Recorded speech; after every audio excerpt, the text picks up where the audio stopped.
when you look back on your life path, what is it that stands out for you as, something, some experiences you've been through that have really shaped who you've become in our world today? There are many, as there are for everyone. There are many. But imagine there I was, 17, alone in some dark, random parking lot, smelling the asphalt after a sweltering day in Atlanta, Georgia. And while my family went to dinner, I'm curled up on a lumpy bed in a rented motorhome, feeling nauseous, scared, and mute. Every summer, my family took trips across the US. And in Atlanta, we picked up a motorhome so we could travel through 2 states. And the trips were often good, but the travel for me was torture. My dad was a card-carrying member of the Flying Physicians, doctors who owned airplanes, and that was their hobby. And we flew everywhere in his boiling hot 6-seater airplane. And my mom even learned to co-pilot so that if anything happened, she could be able to at least land the plane. What I didn't know then was that those flights triggered migraine headaches for me, which left me sick, blind, mute, and scared. And because this happened every summer, I now know that I was depressed all year, the whole school year. I was depressed. I was worried, waiting for that crippling anxiety and the trauma of the next flight, because it happened every summer from the time I was about 8.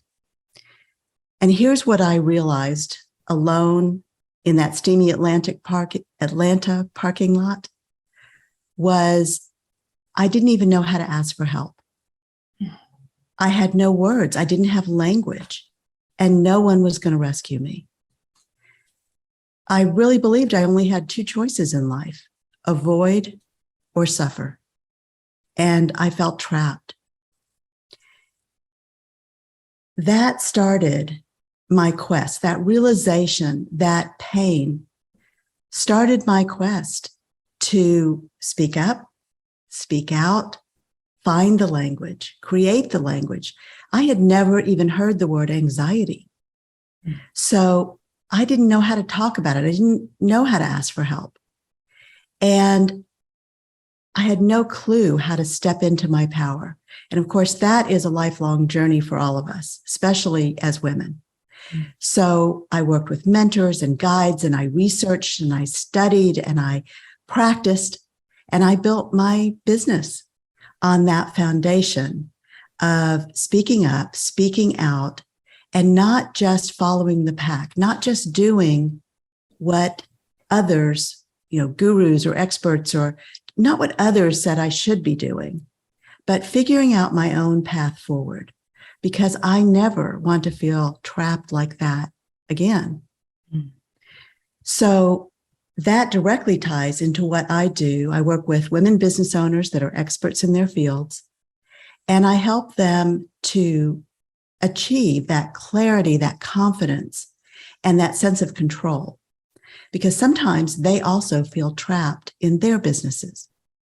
And sometimes they feel as though they're doing what they, quote, should be doing, what people tell them they need to do, this kind of cookie cutter approach to building your business. And I reject that. I think bringing innovation and new ideas and experimenting, that's what it means to be a business owner. And that takes courage, and it takes a lot of cleverness. And if there's anything my clients and colleagues are, it's clever. And we need to bring that more into our businesses. What we really bring into our businesses is fear. And that is what I'm working against. And that is the work I'm doing in the world.